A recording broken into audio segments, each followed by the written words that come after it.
At number 10, the Justice League.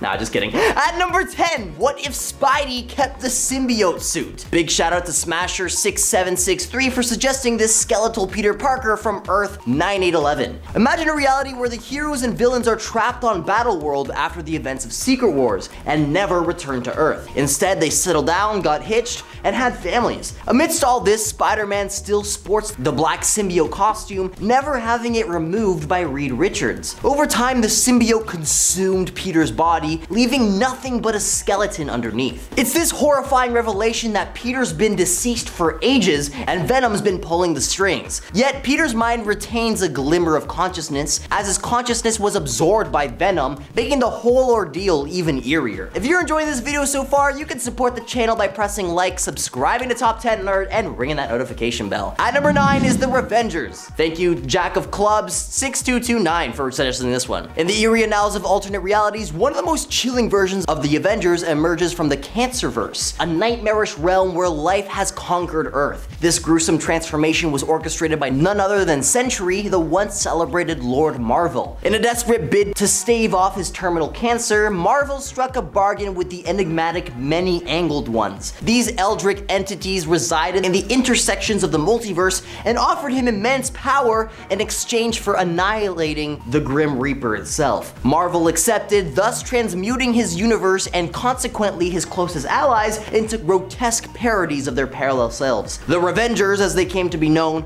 were grotesque and terrifying. Carol Danvers sports a nightmarish visage, to say the very least, while the Hulk is sporting menacing horns, and Thor's beard has been replaced with withering tentacles. Their purpose? To corrupt Earth 616 and spread the influence of the insidious Many-Angled Ones across the multiverse, in a macabre battle that ultimately met its end when Thanos restored the Grim Reaper to the Cancerverse, extinguishing the Revengers' unholy reign. At number 8, Dark Beast, who we've covered before, but many of you in the comments seem to love him, so I thought I'd bring him up again. While regular Beast is known for his intellect and roles in various superhero teams, his dark counterpart takes on a chilling turn in the Age of Apocalypse timeline. In this dystopian world where Xavier's demise leads to Magneto's leadership in Apocalypse's early onslaught, Beast's transformation into a villain is a stark departure from his original self. See, without Xavier's moral compass to guide him, he indulges in unhindered experimentation and loses his compassion entirely. Dark Beast becomes one of Apocalypse's chief scientists, mercilessly torturing and experimenting on both humans and mutants, including Cyclops and Jean Grey. Escaping to Earth 616, he assumes the identity of his counterpart, the 616, Hank McCoy, committing heinous acts, including the unaliving of the childhood friends of his doppelganger. Dark Beast's sinister journey culminates with his alliance with Onslaught, leaving a haunting trail of darkness across alternate dimensions. In its 7th Age of Apocalypse, Earth 295 is a reality that was accidentally created by Legion, son of X-Men leader Professor Charles Xavier and Israeli diplomat Gabriel Haller. Legion believed that the only way to bring peace to humans and mutants was to kill Magneto before he could incite the anti-mutant movement. He traveled back to a time when Xavier and Magneto both lived in Israel and were working at a hospital, taking the X-Men Storm, Iceman, Bishop, and Psylocke back with him. Legion tried to stab Magneto with a Psyblade, but Xavier shielded Magneto and was killed instead. By killing his own father, Legion then made his own existence impossible. The Macron Crystal resolved the paradox by restructuring reality. All the X-Men vanished from that reality, and a new reality came into existence. Bishop, already displaced in time, remained, but the chronal backlash fractured his mind. He wandered Earth for nearly 20 years, and then that superpowered fight attracted the attention of Apocalypse, who then basically took over and destroyed everything. In its 6th, Old Man Logan. 50 years later, Logan lives with his wife Maureen and his son Scotty and daughter Jade on a plot of land in Sacramento. What used to be California, but is now part of Hulkland. He requires money to pay his rent to the landlords of his territory, the descendants of Bruce Banner, the Hulk gang, who are a product of just a whole lot of crap, okay? Just give me a minute. He refuses to sell his children's toys to pay for the rent, understandably, and Logan is shown as a broken old man, refusing to fight anyone and trying to live peacefully. He realizes that he will be unable to pay the rent this month, and that the Hulk gang will not accept a plea to pay double next month on its own. Oh, by the way, the Hulk gang is a, inappropriately and unconsensually conceived group of children of the Hulk and She-Hulk, Bruce's cousin. Yeah. The Hulk gang arrives the next day to confront Logan on his lack of payment and then violently beat him, even though he was one of the most violent superheroes ever. Though Logan entertains visions of gutting the eldest Hulk brother Otis, he remains calm and just lets the beating happen. Later though, the Hulk gang kills his family, so Logan goes on to kill the whole Hulk gang. But it's still a messed up Earth, okay? It is. Halfway through into number 5, Earth X. The entire world has mutated due to the release of the Terrigen mists in the air. The now blind Watcher recruits Aaron Stack to be his eyes and inform him of what's going on Earth. X-51 finds that in this new world where everyone has superhuman abilities, a young man named the Skull is attempting to take over the world. And Captain America and a band of former champions of Earth have rallied together to stop him. But there's more going on here than meets the eye. It is learned that the Celestials have manipulated the people of Earth into being antibodies for a celestial embryo that is growing in the Earth's core. With humanity in a state of mutation that is not destined to happen for another 300 years, the Celestials come to cleanse the human race from the face of the Earth. Only the intervention of Reed Richards, Black Bolt, and Franklin Richards, who is now Galactus, stop the Celestials and destroys the thing growing at the center of the Earth. At the end of the battle, Galactus returns to space, and Reed has giant human torches built around the Earth to burn the Terrigen mists out of the air in an attempt to return humanity back to their former state. In at 4, Ruins. While Marvel was showcasing their best and brightest with Earth 616, Ruins takes a dark and twisted look at an alternate Marvel Earth where everything could have gone wrong, and it does, in the worst possible ways. The various scientific accidents and experiments that created Marvel's heroes went extremely wrong in the Ruins reality, alright? The Fantastic Four died on their test run in space, Bruce Banner was transformed into a living mass of tumors instead of the Hulk, and Peter Parker's spider bite left him with a terrifyingly infectious disease that ultimately ends up killing the narrator of the story in the truly darkest Marvel timeline. However, this is basically how the creators thought the world would be if the superheroes were real. It is in essence a combination of Earth 616 and our world, with the idea of what would happen realistically if this was our world being the founding thoughts for the Ruined storylines. And it's hella messed up, but I don't think that in this world Bruce would grow tumors, okay? I think he would just die. Probably from cancer, but still, okay, it's a more realistic version, but a much darker version of the realism. Getting close to the end in number 3, Earth 666. First appearing in Secret Adventures number 33 from 2012, on Earth 666, everyone in the world is one of the undead, but this isn't Marvel Zombies. I was told not to talk about Marvel Zombies. The living were not endured on this world, nor do they welcome interdimensional police. The Orb of Necromancy was hidden by Brother Voodoo, who put it deep in Shumagorath's ego maze. In the center tower, where an undead celestial was located and who was their god, and with the orb, they plan to spread undeath to all of reality. And it's currently in a unique position, as its population is divided between a variety of subtypes of supernatural creatures. Vampires, werewolves, mummies, among others. The divide between the various groups is social and deeply rooted, with parts of the world being ruled by various factions. However, in this world there is some hope, as the greatest heroes of the various groups are united to protect the world as the Avengers of the Undead. Basically, if Marvel met Supernatural, especially that episode where like there was like the Chicago monster families and it was like a parody of the Mafia, that's what's going on. Especially because Captain America's shield is made of vibranium, not silver. Get it? Cause Cap's a werewolf this time? The alternative to the number 666 in some translations of the Bible is actually 616, the number used for Marvel's Prime Earth, so there you go. But ultimately, in number 2, Hulk number 3. The world first explored in Hulk number 3 from 2021 is quite an interesting one. Here we meet another Bruce Banner who doesn't actually have a Hulk form. Instead, his Game of Bombs were a success, but the government then took them and then started using them against their enemies, which caused intense radiation that turns those affected into, as the military called them, bio-waste casualties, which in this reality are their own versions of Hulk and She-Hulk, horrifically disfigured for the most part. This Earth's version of Bruce ends up disposing of these Hulks by throwing them into the void, which even he doesn't know where it sends them. Although, if I'm being honest, this kind of reminds me of the Rick Potion number 9 episode of Rick and Morty season 1. You know, like the one where Morty wants to go to the dance with Jessica, but he ends up giving her like a love potion, but it's flu season, and then Rick tries to fix everyone by turning everyone into praying mantises, and then a combination of like a load of different DNAs that was supposed to equal human but doesn't. Yeah, that's kind of how I see these Hulks. but to not such an extreme where Bruce needs to like change worlds. And finally, into number 1, the Cancerverse. The Cancerverse is a reality where life finally defeated death, with eternal life being fueled by the many-angled ones. Every living being in this universe was corrupted and turned to their servitude, resulting in a universe-wide living corpse, which means that they aren't zombies, okay, since zombies are undead and nobody in this earth can die. Before the death of Captain Marvel, with no cure or anything to save him, his terminal condition caused such distress among the people who adored him. Across the universe, all of the empathetic trauma was sensed by the many-angled ones. They reached out to the dying Marvel to give them one simple truth: even death may die. While Avengers, Defenders, X-Men, Fantastic Four, and other heroes were present for a vigil at his deathbed at this point, Marvel transmuted his closest allies, among them the Avengers, now the Revengers. Despite the opposition of many, including seemingly at least members of the Machine Resistance, the corrupted heroes performed a ritual known as necropsy, sacrificing the Avatar of Death on the spacecraft Sanctuary and consequently annihilating death itself.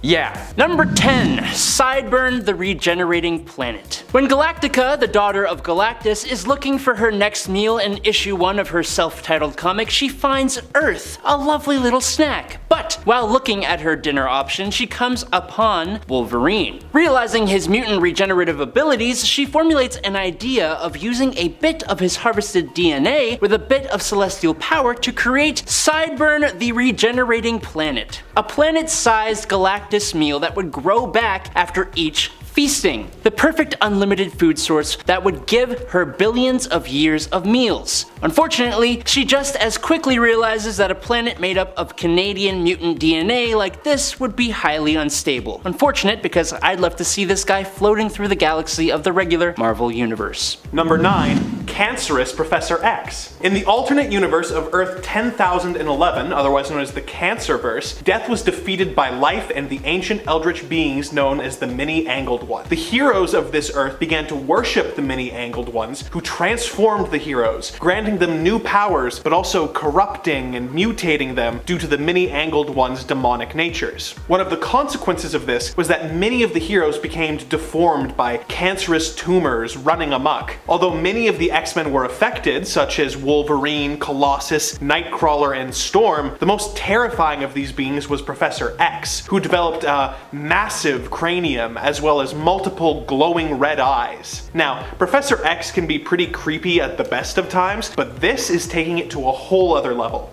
Number 8. Franken Castle. After he was taken out by Daken on orders from Norman Osborn during the Dark Reign event, Frank Castle, yes, the Punisher, was revived by the Legion of Monsters as an undead zombie-like monster known as Franken Castle. The Legion resurrected Frank to recruit him in their fight against the villain known as Hellsguard, who was systematically killing off monsters using samurai-like assassins. Although he originally refused, Frank got involved after seeing innocent child monsters being dispatched as well, and that is not something Frank is willing to abide. He went on to slay hordes of Hellsguard's men. It's honestly an incredibly interesting moment in Frank Castle's history, and it got this version of Frank moved to Earth 666. He also nearly enacted revenge against Daken, being stopped by Wolverine before he was returned to his human form through the Bloodstone. At number 7 is the zombified Quicksilver. Shout out to Totally Not GRF for pointing out that the Marvel Zombies universe is terrifying once you realize that the entirety of Earth got affected with the virus in a single day because of a zombified Quicksilver. That's right, sent back to Earth to confront the zombie menace, Pietro encounters what seems to be Scarlet Witch, only to discover that it's the devious zombie Mystique in disguise. In a harrowing turn of events, Pietro is bitten on the neck, succumbing to infection. But here's the real nightmare. With his incredible speed, zombified Quicksilver becomes a global vector, spreading the contagion far and wide, making containment impossible. It seems even our mightiest heroes can become harbingers of doom in alternate realities. At number 6, Earth 666. Earth 666's Avengers of the Undead. Thank you to Sir Striker 6420. In Earth 666, the Avengers aren't your typical superheroes. They're the stuff of nightmares. Picture this. Black Widow is an actual Black Widow. Captain America is not just superhuman, but a ferocious werewolf leading the charge. Daredevil is now a demonic force to be reckoned with, serving justice with a sinister sinister twist. Frankencastle is very clever, a Frankenstein's monster version of the Punisher, Frank Castle, embracing the macabre. Hawkeye, more like Hawk's Eye, an avian sharpshooter taking aim with razor-sharp precision. Thor, once the god of thunder, is now a mummified deity wielding ancient powers. Spider-Man is literally a Spider-Man human hybrid. I mean, it speaks for itself. And who could forget Wolverine, the lord of the vampires, sticking his fangs into his victims with relish. In Earth 666, the Avengers are a terrifying ensemble, defending a world where the living dare not tread, battling for survival in the shadows of the undead. At number 5 is the Void, the opposite alternate of Sentry. Shout out to Zack Schneider 5337 for this suggestion. Void, a malevolent force lurking within the psyche of Robert Reynolds, the Sentry. This dark entity, more of a cosmic concept than a person, embodies his deepest, darkest fears and desires. The Void is the yin to Sentry's yang, a relentless force that threatens to consume not just Earth, but the entire multiverse. It's a chilling alternate superhero where the line between hero and villain blurs as the Sentry battles to keep his inner demon at bay. In this eerie twist on the Avengers, the team's greatest adversary isn't an external threat, but a part of themselves, a haunting reminder of the line between heroism and destruction. At number 4 is X-24 from Logan. Shout out to Brilliant Thardy Games 127. In the dark, twisted multiverse of comic book adaptations, we've seen our fair share of alternate versions of beloved characters, but none quite as spine-chilling as X-24. In the film Logan, this sinister creation was engineered to be the ultimate unaliving machine, a nightmarish image of Wolverine himself. Unlike the brooding and complex Logan we know, X-24 was a ruthless berserker devoid of any moral compass. He wasn't plagued by inner demons or a sense of duty, he was a pure force of destruction. What made him even more terrifying was his relentless pursuit of Laura, or X-23, who shared Wolverine's blood. Every time X-24 appeared on screen, a wave of anxiety washed over me, knowing that this unrelenting monster would stop at nothing to achieve its grisly objectives. It's a chilling reminder of how alternate versions can take familiar heroes and twist them into our darkest nightmares. At number 3 is Poison. Thank you to Chronos200 for this suggestion. In this alternate version of Spider-Man the Other, Spider-Man's transformation takes a nightmarish turn under the Brooklyn Bridge. You see, instead of embracing his spider powers, he violently rejects them, decapitating his inner spider and leaving his metamorphosis incomplete. As if sensing the chaos, the Venom symbiote abandons MacGarren to merge with Peter Parker. A mental battle rages on, with the symbiote ultimately obliterating what remains of Peter's psyche. Stark Tower now becomes a battleground as the symbiote-possessed Peter, now Poison, confronts Aunt May and Mary Jane. Poison's deluded belief in his creation as an act of love drives him to offer Mary Jane a horrifying choice: to bond with the new symbiote spawn. Wolverine and Luke Cage try to stop him, but Poison's power proves overwhelming. The chilling climax reveals the extent of madness as he revives Gwen Stacy with the symbiote, transforming her into a Carnage-like monstrosity. In this unnerving alternate reality, Spider-Man is unrecognizable and fear lurks just around every corner. At number 2, Norman Osborn's Dark Avengers. Shout out to Damon Blackfriar 3238. You guys gotta make some better usernames, holy cow. In the wake of the Skrull invasion, Osborn ascended to power, wielding authority over S.H.I.E.L.D. and the Thunderbolts, bending them to his will. Under his Hammer agency, Osborn recruited a macabre roster of quote-unquote heroes. Among them, Bullseye is masqueraded as Hawkeye, Venom as Spider-Man, and Moonstone as Miss Marvel. Ares and Sentry lingered, tainted by their association with Osborn. Miss Marvel wisely refused to join the team, aware of Osborn's malevolent past. But Osborn's recruit of baddies didn't stop there. Daken assumed the mantle of Wolverine, while Novar became Captain Marvel. Osborn himself donned the Iron Patriot suit, a twisted embodiment of patriotism. At number 1, Spider Assassin. Shout out to Lil Do 9796 for bringing this one up. Spider Assassin is a version of our friendly neighborhood hero who's taken a dark turn. It all starts with a trip to Germany, a tragic loss, and a secret romance. You see, as Spider-Man teams up with Wolverine to take down Charlemagne, the stakes rise and morality blurs. The turning point in this reality comes when he chooses to save Charlemagne's sister, Alex, and spirals into a life of espionage and assassination. Now, what truly sets this Spider-Man apart is his enhanced spider sense. With training from Nebo, he transforms it into a weapon for seeing attacks before they're even conceived in the first place. It's an uncanny ability that makes him a formidable force, even modifying his web shooters to fire lethal bullets. Yet as he descends into darkness, this Spider-Man becomes an embodiment of moral ambiguity, losing his identity as the friendly neighborhood hero. And as such, he remains in Europe, accepting sinister assassination jobs, leaving us to ponder the full consequence of a spider sense weaponized to its full potential. But some are also terrifying. Due to one difference or plenty, there are a lot of horrors out there in the Marvel multiverse, and those are what we're exploring today. Let's do it. In at 10, Ultimate. The Ultimate Universe is very similar to the normal 616 counterpart. However, there are some differences that certainly make this thing scarier than the main continuity. Captain America is anti-French for some reason. Ultimate Mr. Fantastic is a villain called the Maker. Ultimate Thanos is gold instead of purple. Oh yeah, and Ultimate Magneto is way too dark compared to Prime Magneto. Prime Magneto hates humans, but Ultimate Magneto is like a tyrant in that he considers all humans insects. Ultimate Wolverine is shown to be interested in teenage girls, while Earth 616 Wolverine is more honorable, because sure, okay, Earth 616 Cyclops and Wolverine didn't see eye to eye, but Wolverine would never have killed Cyclops just so that he could sleep with his girl. Yeah, and Wolverine wants to sleep with Jean Grey, a teenager, when Wolverine is in his 30s, at least in the Ultimate Universe. Oh, and there's also a romantic relationship between Wanda and Pietro, which is probably the scariest thing in this reality, on this Earth, and the reason I wanted it on this list. And at 9, Thanos wins. While the heroes of the MCU already received a little bit of a taste of a reality in which Thanos achieved his ultimate goal by erasing half the population of the universe in Avengers Infinity War, there exists a still darker universe where Thanos wins. Determined to finally impress death, Thanos eradicated every living being on planet Earth, including the superheroes and Frank Castle. The former Punisher made deals with both Mephisto and Galactus to find a new life of vengeance as the Cosmic Ghost Rider and stop King Thanos' dark reality from ever happening. As time went by though, the heroes of Earth grew old and weak, but Thanos only grew stronger, his eternal quest to please death leading him to kill almost every living thing in the known galaxy, and becoming the king of what remained in his wake. Nothing. I don't know why you'd want to be king of nothing.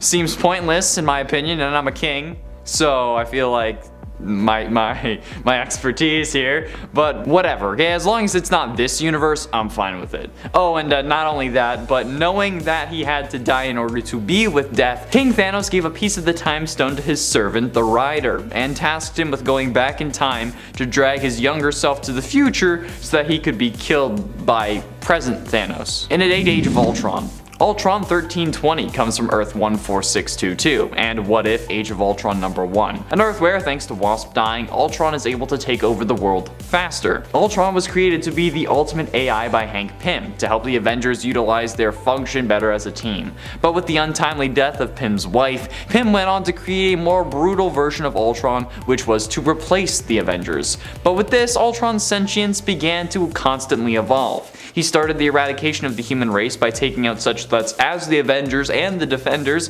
while he left Pym alive to watch him suffer. Ultron and his army of Ultron Sentinels then moved to Kola, Russia, so that he could bore himself into the planet's core to create the ultimate version of himself, Ultron 1320. Ultron then had his minions batter and beat Pym unconscious until he woke up to find that he himself had been turned into Ultron 1321. This version of Ultron also invaded other worlds, claiming Earth 62412, 23223, and 81223, but was stopped on Earth 45162. Number 7, Zombie Scarlet Witch. On Earth 2149, things were relatively similar to Earth 616 until one day, a traveler from an alternate dimension showed up at Avengers Mansion, warning of the Earth's impending doom at the hands of an army of the dead. Who was this interdimensional traveler? None other than the groovy Ash Williams from the Evil Dead franchise. The heroes ignore this strange and irritating man, but soon after they discover that the threat is real and they are bitten by the zombie horde and transformed into the living living dead. Ash eventually teams up with Earth's Scarlet Witch and Dazzler to try and find the Book of the Dead and save the Earth, but Wanda was eventually bitten by a zombified Punisher and turned into a zombie herself. Now, in the zombie universe, there are plenty of zombie heroes to choose from, such as Captain America, Spider-Man, and even Howard the Duck. But for this list, we decided to go with Scarlet Witch, as her incredible powers make her a terrifying force to be reckoned with under the best of circumstances. But the idea of all that power having an insatiable taste for human flesh is even worse. Number 6. Ice Giant Thor. In What If Thor in 2018, we got the story of what if Thor was raised by frost giants. Laufey, the king of the frost giants, defeats Odin in their battle so long ago, and just as Odin took the infant Loki, Laufey takes the kid Thor and raises him as his own. Loki is obviously here as well, and like usual, they form a pretty tight bond as adoptive brothers. Unfortunately, due to Thor's strength and skill in battle, not to mention his fondness for summoning the power of lightning, he is praised among the frost giants and by Laufey himself, who begins to completely forget Loki, his actual true son. Instead, Loki finds the captured Freya in the dungeons and she teaches him how to use magic. Loki eventually busts her out of prison and together they attempt to escape to Midgard. They go to the ruins of Asgard and attempt to repair the Rainbow Bridge until Thor and Laufey show up. Loki ends the life of his father while Thor unknowingly ends his mother with a blast from his giant ice hammer, Ice Crusher. Thor almost takes out his brother as well, but at the last minute, he lets him go. We don't know what happens next, only that Loki went to Midgard, had kids and a family, and apparently became a hero. It actually ends on a rather sweet note. Number 5. Vampire Daredevil. When Magneto's ultimatum wave devastated New York in the Ultimate Universe, one of the victims of the flood was the original Daredevil, Matt Murdock. Feeling that Hell's Kitchen needed its champion, Murdock's old mentor, Stick, sought out Raymond Connor to become Matt's replacement. Like Matt, Raymond was blinded in an accident and developed similar abilities. After being trained by Stick, Raymond took on the Daredevil mantle, using a yellow and red variation of Matt's red costume. This new hero's career was cut extremely short when he was bitten by a vampire version of the Nerd Hulk. This turned the new Daredevil into a terrifying and effective vampire, even managing to bite Captain America and defeat Blade in combat. Thankfully, before he could land the killing blow, he was teleported to Iran, where he perished in the sun. Number 4. Steel Corpse. In Marvel's Age of X universe, the X-Men never existed to represent mutants, and as a result, the mutant population had become the ultimate enemy. In response to this, the mutant Magneto used his powers to literally steal buildings from New York and form Fortress X, a safe haven for mutant kind. This led to the creation of a team of non-mutant heroes by General Frank Castle and led by Captain America to hunt down this resistance of mutants. Among the members of this team was a version of Iron Man named Steel Corpse. This Iron Man had become infected by a technological virus that fused him with his armor. Inside the armor, Iron Man has slowly been digested by the suit over the decades since he was trapped inside. The worst part is that this group of Avengers eventually decided that they weren't going to attack the mutants who were just trying to survive. So the government takes control of Steel Corpse and forces the suit to attack. It's twisted, it's sick, and it's absolutely terrifying to imagine being slowly consumed by a suit of armor you can literally never escape. Number 3.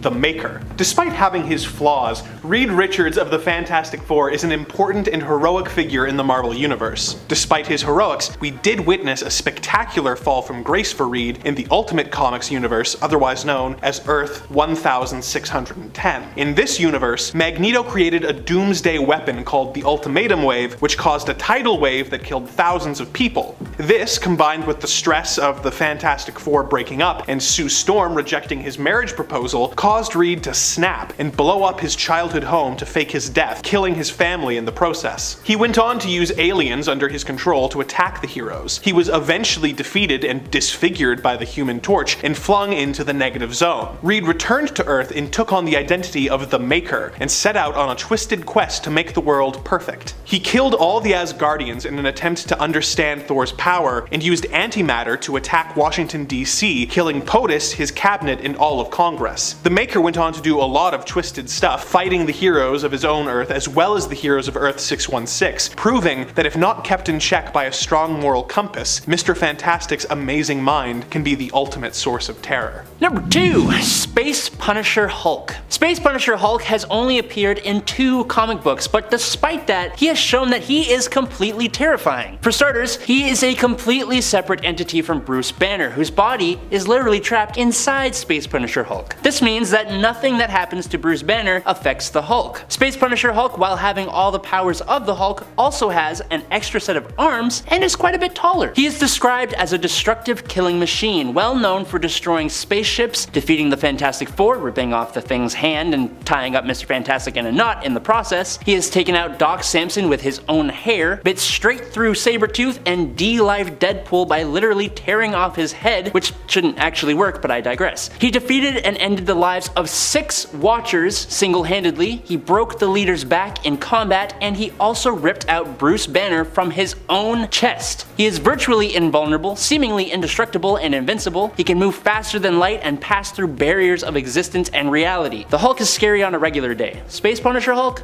No thanks, I'm good. Number 1. Spider-Man. On Earth 11,580, Peter Parker was taking a tour of a lab that was conducting radiation experiments on a colony of spiders. Peter fell into the spider habitat and was promptly devoured by the spiders. In an odd twist of fate not dissimilar to the villain Swarm, the spiders absorbed Peter's consciousness and became a hive mind that formed together to masquerade as a human and fight crime, thus becoming Spider-Man. Spider-Man fought crime for a time, but soon developed a taste for human flesh. The spiders managed to hide this for a time and were recruited by the superior Spider-Man in his multiversal quest to defeat the villainous Inheritors. He eventually betrayed Otto by joining forces with the Norman Osborn Spider-Man of Earth 44,145 to try and destroy the Web of Life. This plan failed, but Spider-Man did manage to spread his spiders across the multiverse, giving them a foothold in every different reality. And a 10, Deadpool. Little is known about Deadpool's life before the zombie plague arrived on Earth 2149. At some point though, he was infected and he attacked the Silver Surfer. He most likely fled the attack but also escaped the power cosmic zombies from getting himself incinerated and killed. He later was transported from Earth 2149 to Earth 616, calling himself the Merc with half a mouth due to his lack of most of his jaw, and exhibiting a wide range of knowledge. However, he was torn apart by some blades after Kale put some tricky maneuvers, resulting in Deadpool now reduced to only a head and being contained within armor. He managed to escape from armor headquarters with the help of Simon Garth by using the base teleporters to escape to the bottom of the sea, where Deadpool's head infected all of the menfish. Garth was compelled to travel to the island nation of Tiano in the Caribbean Sea, where he told Black Talon about the zombie plague. But like,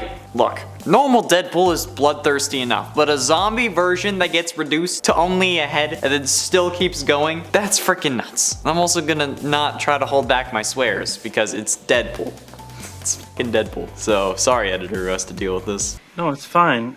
Fine. And at 9, Dead Man Wade. Obsessed with feeling pain, Dead Man Wade Wilson became one of Apocalypse's Pale Riders, a team formed by Apocalypse's chief assassins. His teammate Danielle Moonstar took great pleasure in inflicting pain upon him, pretty kinky. But when Apocalypse learned that Nightcrawler was seeking out Avalon, he sent Wade and the other Pale Riders to follow him and destroy the refuge. Along the way, Danielle's torture of Wade annoyed their teammate Damask to the point where she strangled Moonstar to death. Watching that woman get killed unnerved Wayne even further. However, this version of Wade is also in constant pain, and even though he is in constant pain, his healing factor keeps him alive, meaning that he will never truly be free. That is until Nightcrawler teleports his head off of his body, resulting in Wade dying despite being able to regrow limbs to a much easier extent than his 616 version. But hey, what am I gonna do?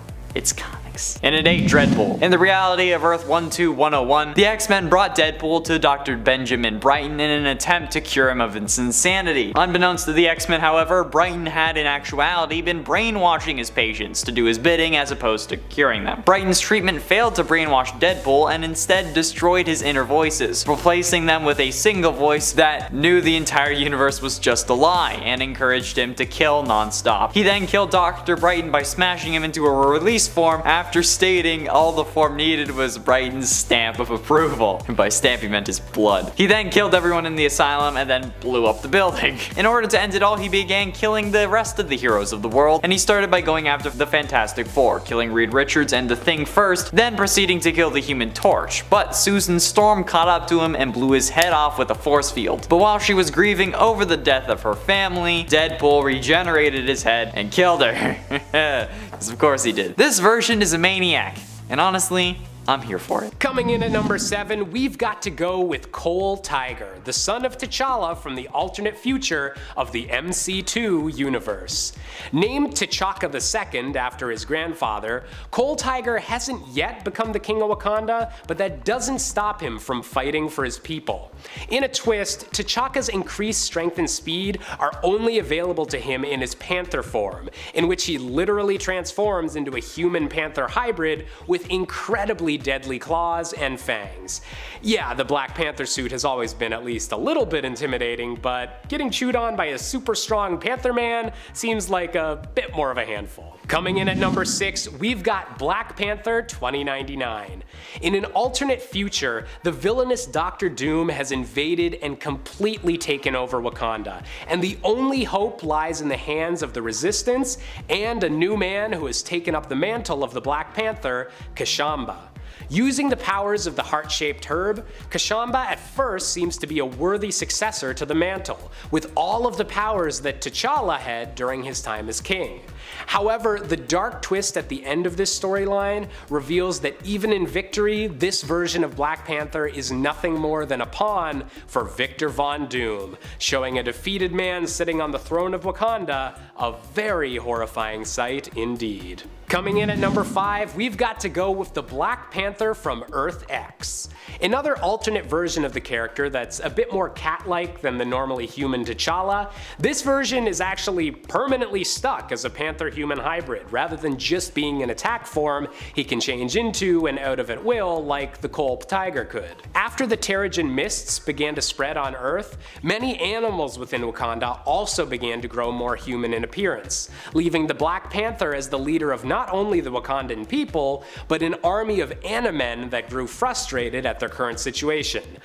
Definitely one of the weirder takes on a very iconic character. Coming in at number 4, we have the horrifying creature known as the Spider Virus Panther. During the event called Spider Island, a villain known fittingly enough as the Spider Queen used Peter Parker's DNA to create a virus that would initially just give people additional powers similar to Spider-Man, but would eventually mutate them into horrific half-arachnid, half-human beings. With multiple limbs, eyes, and a thirst for blood, this version of T'Challa with all of the powers of both the Black Panther and Spider-Man in a single terrifying form, this creature prowled the halls of the Museum of Natural History and definitely would be more frightening than anything else you'd find in that building. Coming in at number 3, we've got to go with the mashup hero of Ghost Panther. During the Infinity Warps event, which led to multiple Marvel heroes being combined together in a new universe with half as many inhabitants, Black Panther and Ghost Rider were combined together to become, you guessed it, the Ghost Panther.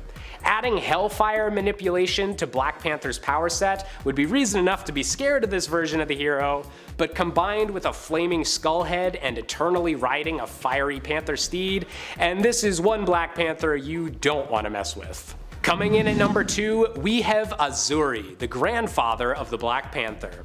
During the era of World War II, Wakanda was still isolated from the rest of the world and protected by Azuri, a Black Panther with the ability to raise and control the dead like a necromancer. Combined with his talent with the machete-style weapons that left him unafraid to decapitate his foes to send a message, and this version of Black Panther was an intimidating obstacle whenever Captain America briefly showed up on Wakanda's doorstep. And honestly, it's a good thing that Cap was able to keep his head. And coming in with our final slot, we've got to go with the venom-wielding Black Panther of an alternate reality, Ngozi.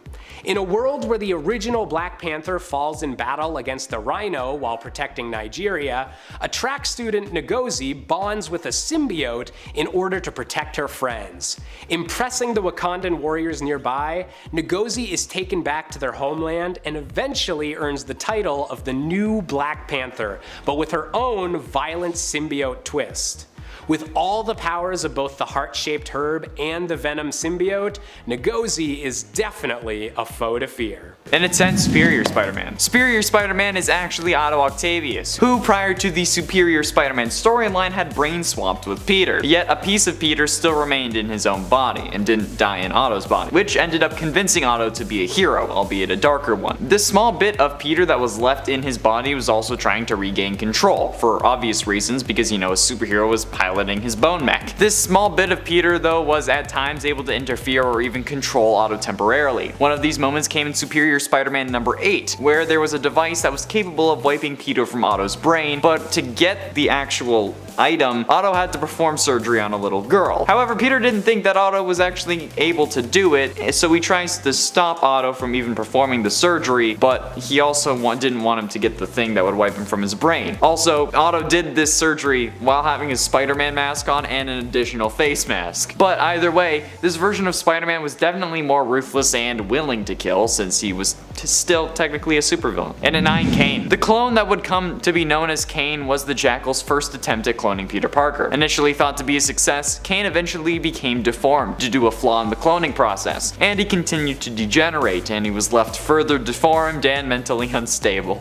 Aren't we all? The Jackal allowed Kane to live as like a test subject to see how long he would be able to survive, and it ended up exceeding Jackal's expectations. As a result though, Kane experienced a strong feeling of rejection that might be kind of like a father-son kind of thing, you know what I mean. Kane left and realized that the degeneration that had caused his mental state to decline had also amplified his powers that he had genetically kind of inherited from Peter. His strength, speed, stamina, and agility were also comparable to those of Peter, but he also gained precognitive powers as well, which showed him flashes of the future, which seemed to be sort of an amplified spider sense. He also possessed a mark of Cain, which was a corrosive touch that he used to leave eaten away handprints on victims' faces, which is pretty damn scary if you ask me. Also, if you're enjoying this video and want to see more, be sure you hit that like button and subscribe because it really helps us out against the algorithm almighty. Also, I'm dressed as Spider-Man and talking about Spider-Man, so I feel like that's worth a like. And at 8, Pestilence Spider-Man. When Apocalypse started his plans for world domination, he captured 4 people who he saw as being good enough to be his horsemen and corrupted them. Spider-Man became the horseman known as Pestilence. Pestilence was one of the horsemen that Deadpool, Cannonball, and Siren encountered in their alternate reality search for Cable. And even though Pestilence was accompanied in the fight by Famine and Archangel, all 3 of them were defeated. This version of Peter Parker has the same powers as his 616 counterpart, except this time they've been augmented by Apocalypse when he corrupted them. But I mean, like a Spider-Man who is literally a horseman of the apocalypse and asks people if they will scream while he sucks the marrow from their bones, I think it's safe to say that this guy's pretty damn scary. And he made his first appearance in 2005, which makes this character around the same age that Peter was when he got his powers, which is kind of ironic. He hails from Earth 5701, which is the age of Apocalypse. And at 7, Dogpool. Dogpool was once a dog known as Wilson, who was used as an animal test subject for Mascara X, which was intended to be a mascara that continually replenished itself after only one application. Instead, Mascara X disfigured Wilson and gave him the ability to heal from any wound. The lab owners didn't realize that he had acquired this ability and tossed him in a dumpster. Wilson tore free of the trash bag and wandered around, rejected by all those who saw him, until he threw himself in front of a car. A circus truck saw it happen and stopped for him, and immediately recognized the potential in his regenerative abilities, and he became the circus's starring act. He went from being exploited by makeup companies to exploited by the circus. The death-defying hound, Deadpool. He worked in the circus until the Deadpool of Earth 616 showed up and recruited him for the Deadpool Corps. But a goddamn dog version of Deadpool? Hell yeah, that's horrifying. It's a fucking dog that enjoys killing people from what I saw. And he can't die.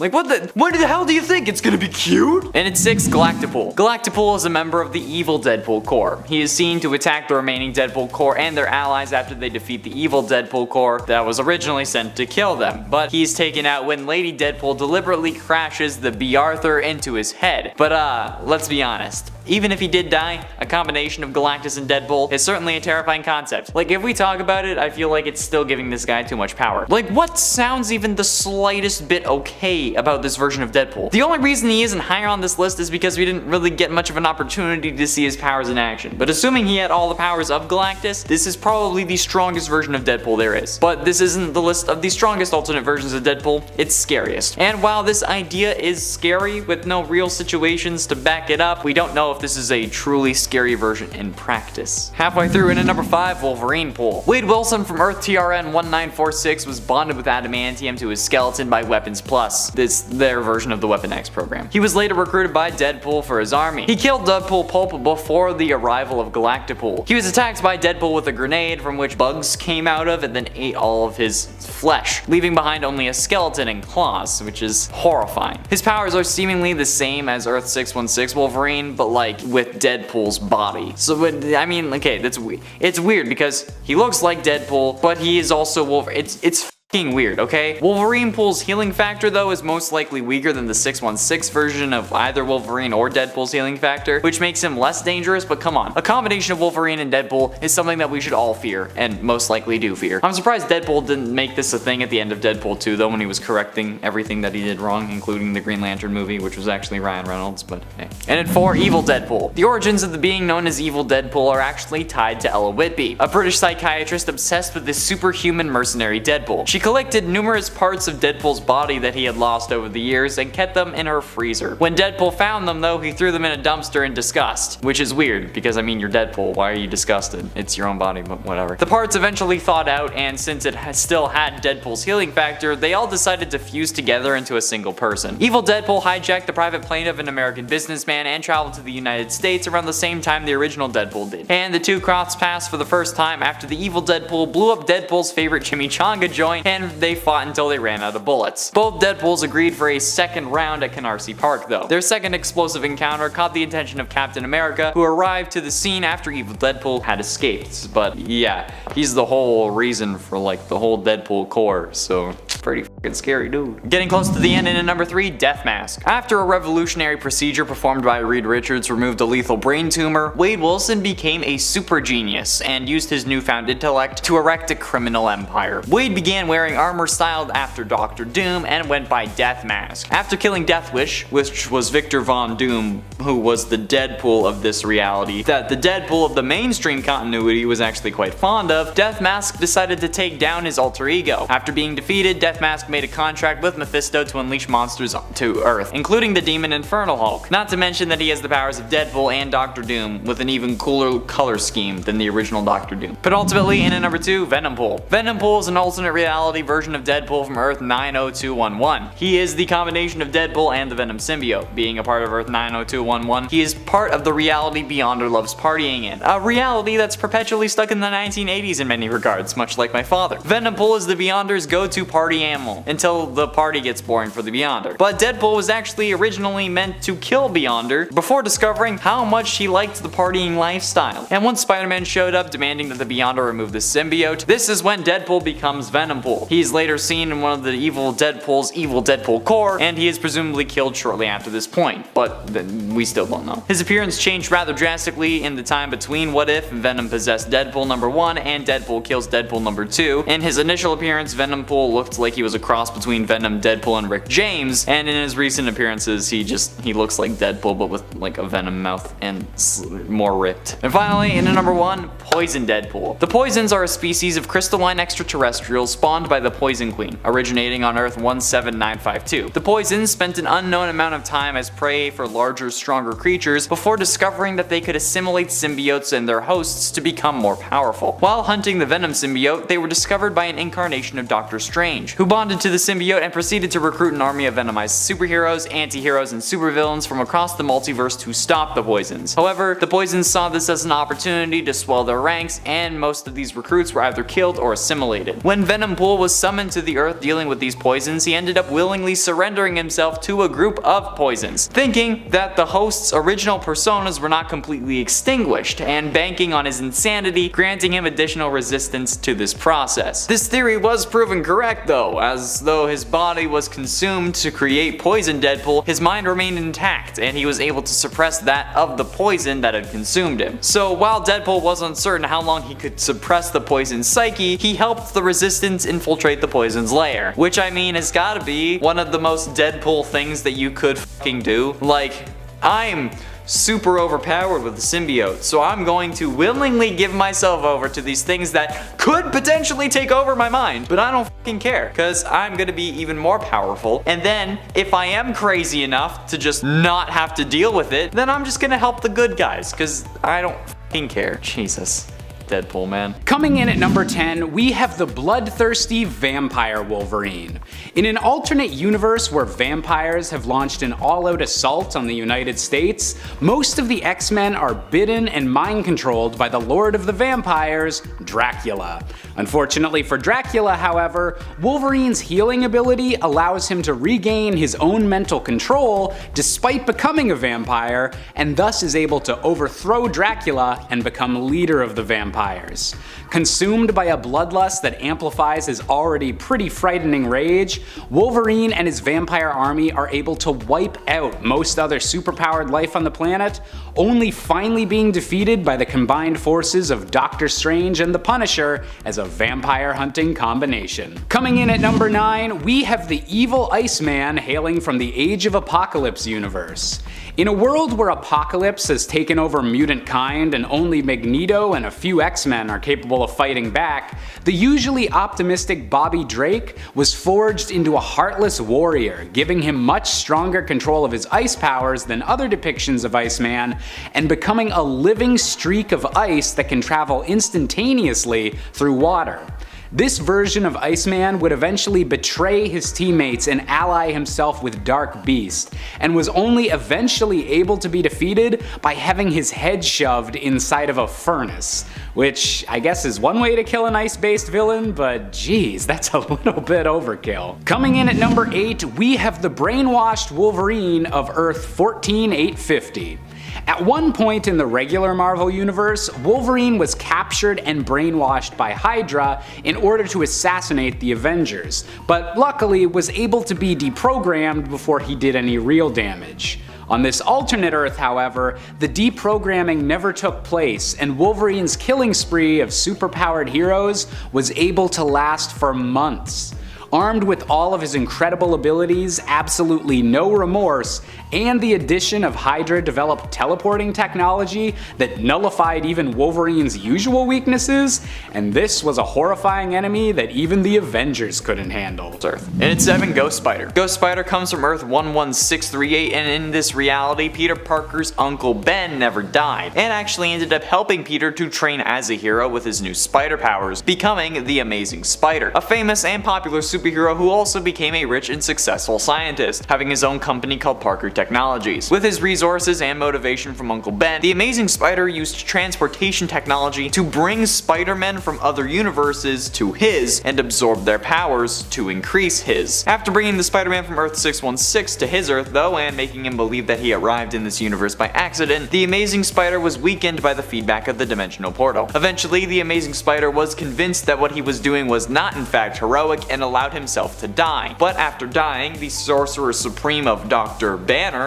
infused Peter's spirit that was trapped in hell with the powers of the damned, causing him to become a form of Ghost Rider, calling himself the Ghost Spider. And honestly, this is one of the baddest spider suits of all time. I love it. If I could figure out a way to cosplay this, I would. And it's 6, Zombie Spider-Man. Okay, so technically this is Spider-Man, but it's a zombie version of Spider-Man, but I'm gonna count it anyway, because this is pretty damn messed up, zombie or not. On Earth 2149, an alien plague ends up infecting all superpowered individuals and turns them into zombies. However, it's later revealed that the Necronomicon from the Evil Dead was actually what caused this plague. But after learning that the plague was really bad, since I guess the fact that they were calling it a plague wasn't enough, or the fact that the world had to shut down, so the population wasn't wiped out, Peter ran home to get Aunt May and Mary Jane the hell out of Dodge. But when he got there, we got a good old case of Parker Luck, protagonist syndrome. Boom, zombie spider. He ends up becoming a zombie as soon as he gets home and eats the 2 most important women in his life. He also fractured his jaw before becoming a zombie so he could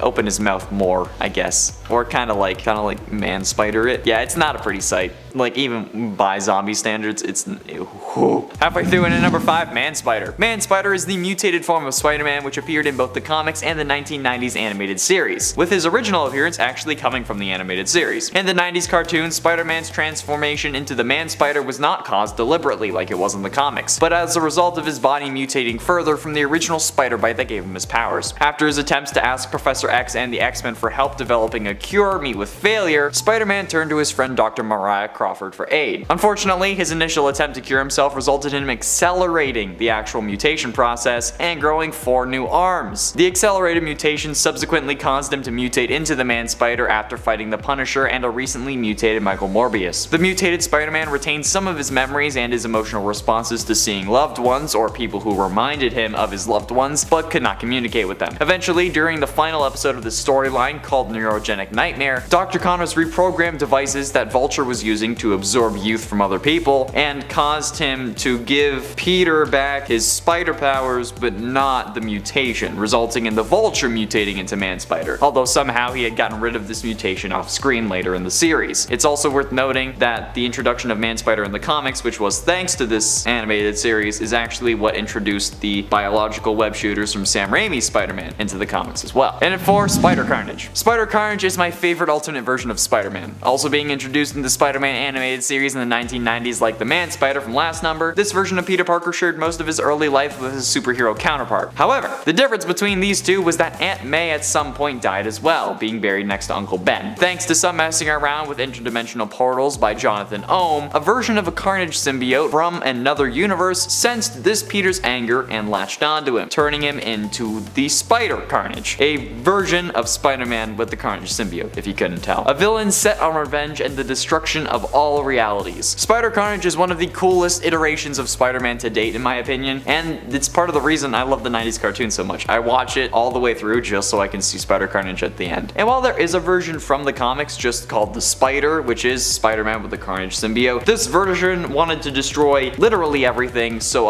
yes please, this is certainly the scarier of the two, just saying. Sorry comic lovers, okay? Look, I like the comics too, but Spider Carnage is definitely worse than the Spider. Getting close to the end at number 3, Patient Zero Spider-Man. After the Punisher accidentally released Survivor 118, a chemical designed to help people adapt to a post-apocalyptic environment, Spider-Man was the first to show symptoms from it after he ate the rhino during a hockey game. The Fantastic Four subdued him shortly afterwards and put him in a cage for experimentation, but Ben Grimm also succumbed to the plague himself and freed Spider-Man from captivity, though the exact reason why he did that is unknown. As he escapes into the city, he briefly fought Wolverine and the Punisher, but soon the world would start to fall apart, and heroes and villains alike would become cannibals, eventually leaving the Punisher as the only hero left to fight them. A turf war erupted among the emerging tribes of cannibals, due in part to the King of Death's manipulations in an attempt to thin the herd, but Spider-Man, now referred to as Patient Zero, was the most successful, and took control of all of Manhattan for his own tribe, while the others left to stake new lands. They had to conquer other places. Especially given the recent world issues though, I think that this is certainly something that I can say a good majority of people are afraid of. Although I bet that there are some survivors on this earth that say Survivor 118, that the Survivor 118 plague is fake.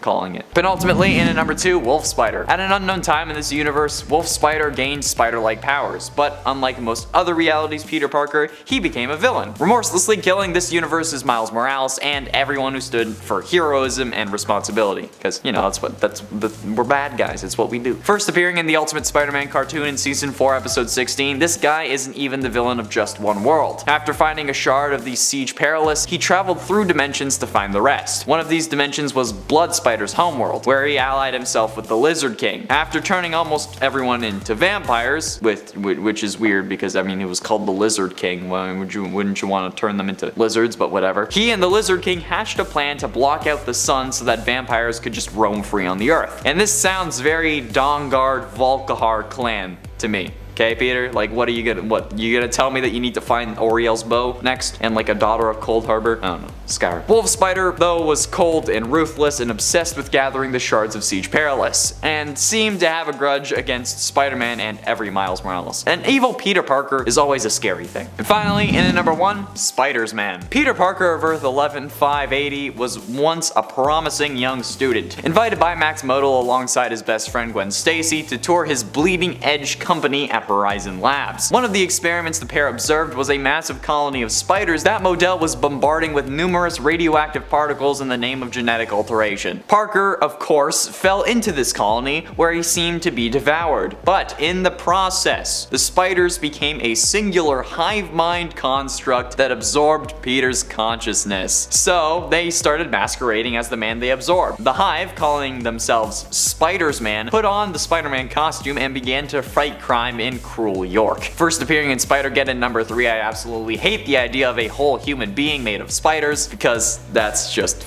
up. Number 10, Dirty Bomb Wolverine. Why does this sound like some sort of sexy nickname for Wolverine? It really is not. Instead, this alternate version of Wolverine is an empty clone that was created in the current Wolverine series and used to basically burn vampires loyal to Dracula from the inside out. This all went down in a battle in the effort of freeing Omega Red from Dracula's hold over him, while also getting back at Drac, who was attempting to get his hands on Wolverine so he could use his blood to allow his own vampire army to walk around during the day, making them obviously much more powerful. Omega Red's plan to stop Dracula was to give him what he wanted, which meant making a clone of Wolverine who was gene edited to have blood that was thick with photonic cells, similar to the ones found in plankton, which produce their own luminescence. Basically, the blood of the Dirty Bomb clone Wolverine then had the opposite effect on the vamps who consumed it, meaning they would be burnt from the inside out as opposed to being able to walk in the day. Having a gene edited clone of Wolverine is a frightening prospect, and a clone who is used simply as a decoy and bomb is pretty morally scary. And then there is the added factor of how it made the vampires feel to learn of it. And I'm sure that they were properly terrified before they were all killed. Minus Dracula, of course, who got away in the end, like he always does. Although the mutants won the battle in issue number 12 of the current Wolverine series, they did not win the war. Still continues with the Vampire Nation. Number 9, Darkclaw. If you find the Batman scary, and I mean, who doesn't? He is often drawn with the intention of looking intimidating and scary enough to strike fear into the hearts of goons and villains all across Gotham. Then take a seat, because Darkclaw is definitely going to spook you a bit here. Darkclaw comes to us from the Amalgam universe, where he was created as a cross between Marvel's Wolverine and DC's Batman, blending together two of the big two's most popular and frightening heroic characters. He's got the backstory and fortune of Batman, but still boasts of the adamantium-coated skeleton and healing factor of Wolverine, meaning that Logan Wayne is not an alternate version that you would want to mess with. And all my ghouls out there, before we move on to this next spot, if you are loving this list and you want more Wolverine lists, be sure to let us know by clicking that like button and commenting down below. Also, if you click like and if you smash subscribe, you can call me Vampy. Number 8, Phoenix. One of the most terrifying versions of Wolverine in terms of what he could be capable of has to be the Wolverine from the alternate future, where Thor ends up as Allfather and Loki wipes out all of humanity, just to make his brother suffer,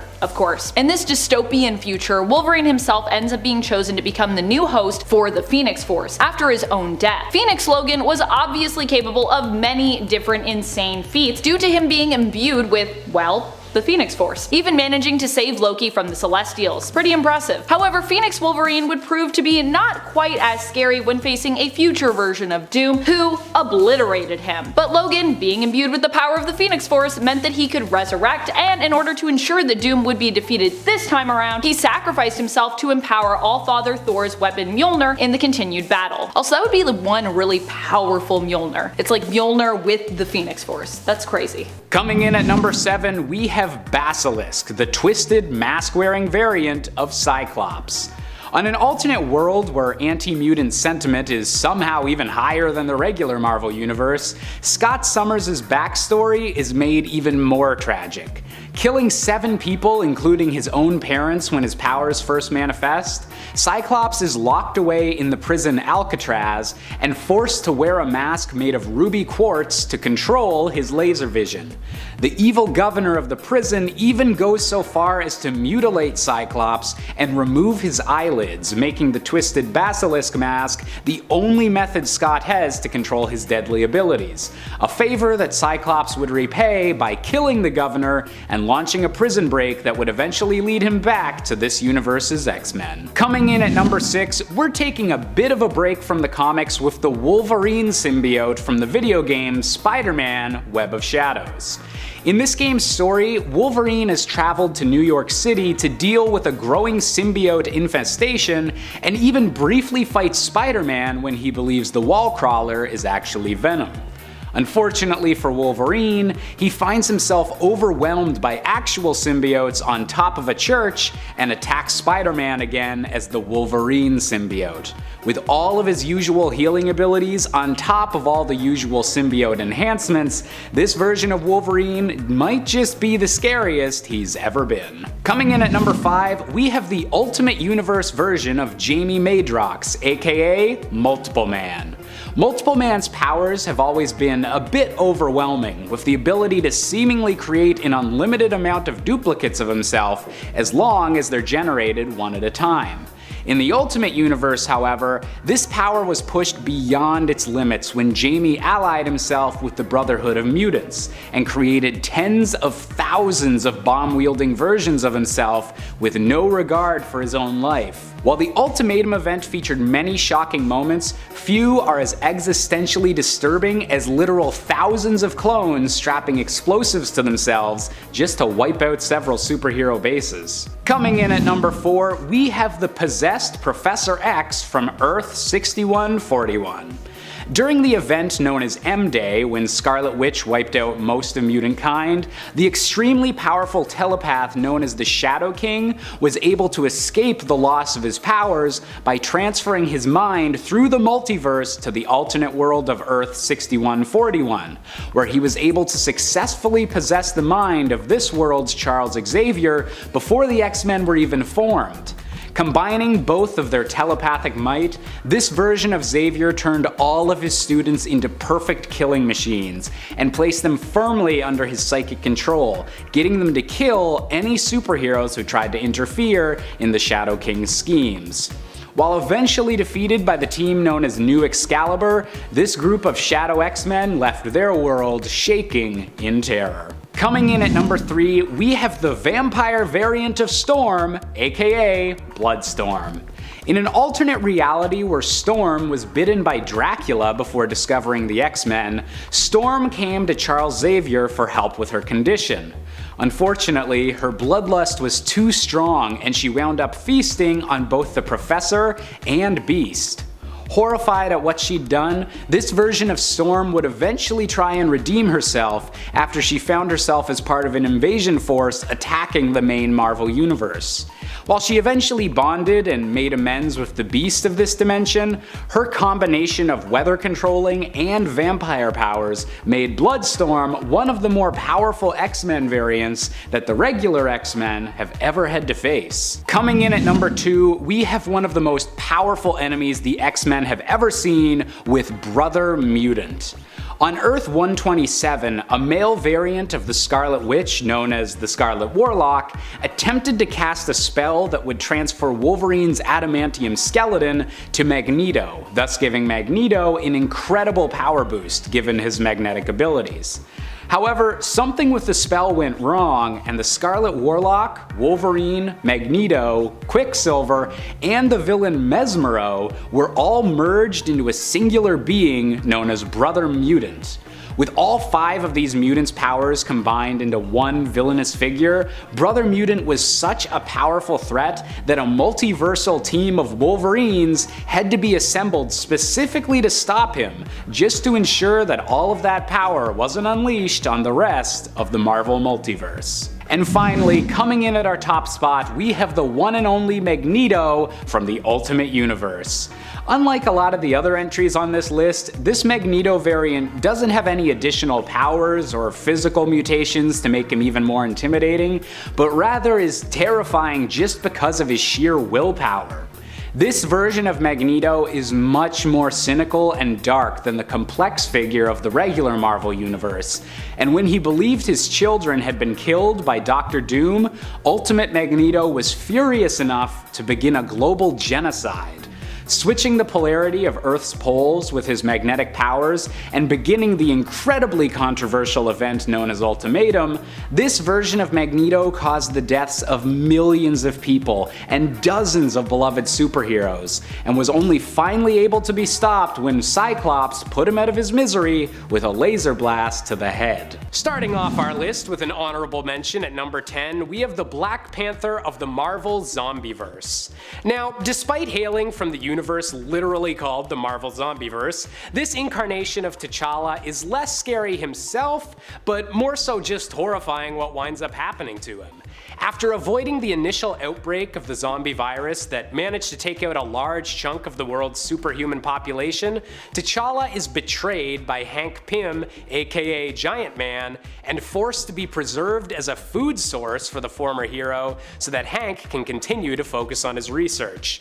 Losing both an arm and a leg, T'Challa was only able to escape by teaming up with the zombified head of the Wasp, aka Janet Van Dyne. Coming in at number 9, we have the Black Panther of Earth 2301, aka the Marvel Mangaverse. Now, while usually the only frightening thing about manga is the amount of chapters I have to catch up on, the weirdest part of this section of the Marvel multiverse has got to be its unique take on Black Panther's powers. Rather than science or the heart-shaped herb of Wakanda, this version of T'Challa gets his powers directly from the Egyptian god Horus, and is capable of transforming into a literal Black Panther when he needs to for combat. Weirdly enough, Horus also gifts T'Challa the ability to grow a falcon's wings as well, so he might just have to argue with Sam Wilson about that if he doesn't want to get sued. Coming in at number 8, we have the Black Panther from the Ultimate Marvel Universe. In this slightly darker take on the Marvel Universe, gaining the title of Black Panther required T'Challa to literally defeat a Wakandan panther in a combat ritual, a task he was able to accomplish, but at the cost of having his throat slashed and severely injured. To save his son, T'Challa's father sent him overseas to be healed in the Weapon X program, the same torturous experiments that resulted in the Wolverine.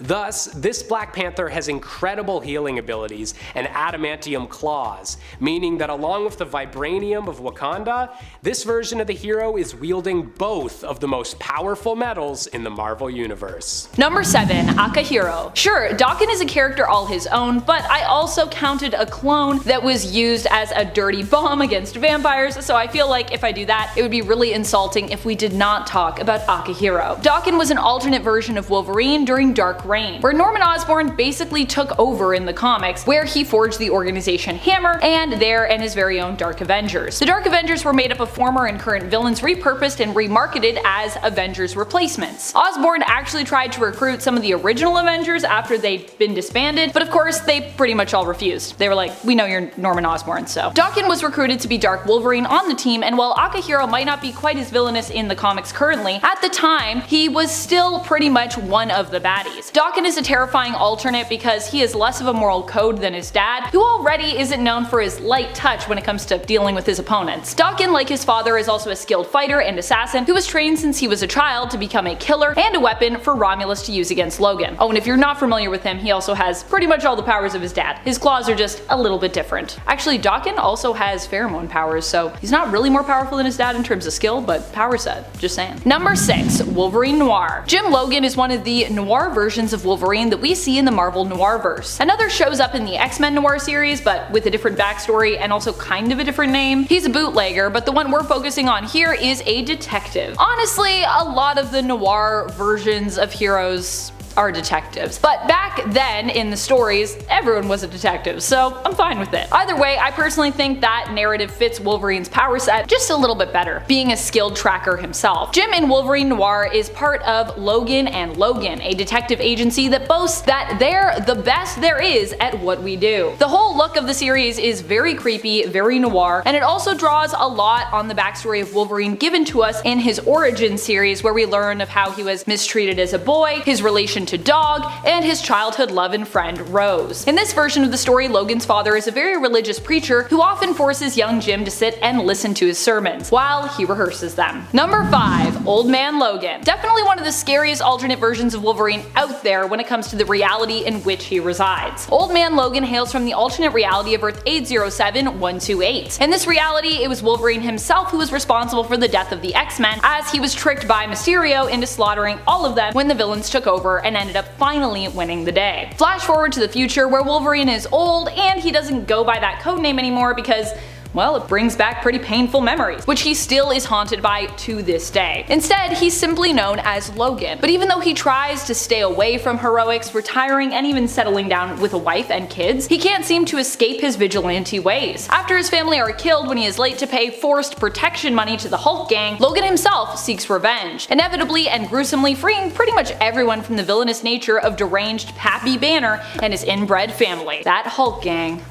Oh boy. Number 4. Cancerverse Wolverine. We don't know that much about Cancerverse Wolverine, who hails from the Earth of 10011, but we do know, like many others who hail from this reality, Wolverine here is horrifying to behold, and he is part of the X-Men, spelt E-X-Men. In the Cancerverse, death was completely eradicated, which you might think would bring about a sort of paradise in the cosmos, but instead this change had, well, the opposite effect, mutating everything into one big horror show. Turns out death wasn't quite as bad as we all thought, and that life, left unchecked, is actually horrifying. Who would have guessed? Number 3. X-24. In the film Logan, X-24 was an even more deadly clone than X-23. This was a cloned version of Wolverine genetically engineered to be as powerful as Wolverine in his prime, perhaps even more so, and who was much more easy to control and manipulate. Not as free thinking and just more of a straight up berserker. So basically like Wolverine without any of his moral code at all, or any inhibitions. This made X-24 the perfect weapon to be used against Wolverine himself and escapee Laura, aka X-23. It took a lot to take down X-24, and his perceived strength and ruthlessness in the film made him a terrifying nemesis to watch. I don't know about you, but I got so anxious every time he showed up on screen in that initial watch through of Logan. Even when I rewatch it now, I'm like, Logan, no, X-24 is coming for you, run! Number 2. Lord of the Vampires. This alternate version of Wolverine comes to us from the What If series Volume 2, issue 24. Here, the fate of the world was forever changed when, during the X-Men's battle with Dracula, Storm ultimately decided to remain with Dracula. This changed the course of history forever, as Wolverine and the other heroes were captured and transformed into vampires themselves. However, Wolverine's willpower proved much too strong for Dracula to tame or control, and so he was challenged and later defeated by Wolverine, who then became the new Lord of the Vampires. What's scarier than a Terminator-style clone version of Wolverine? How about a vampire version of Wolverine who rules over all of the other vampires and can turn anyone into his loyal thrall? Number 1. Zombieverse Wolverine. Actually, I feel a little bad that I put the zombies above the vampires in this list, but here we are. I don't know how, but I almost actually forgot to mention Zombieverse Wolverine on this list. I guess maybe it's just because I'm so fixated on vampires, which I guess makes sense. But it's really shocking considering how emotionally scarring and overall how terrifying I find the Zombieverse in Marvel to be. It's just a real horror show over there. Over on Earth Z or Earth 2149, Wolverine isn't just any old zombie either, but becomes one of the zombie cosmic or zombie galacti, after he and a group of chosen few fight over and successfully devour Galactus's remains. For a long time, this granted zombie Wolverine the power cosmic, so not only was he now a terrifying member of the undead with Wolverine's killer instincts and fighting prowess, but then he also had the power cosmic on top of that. Wow.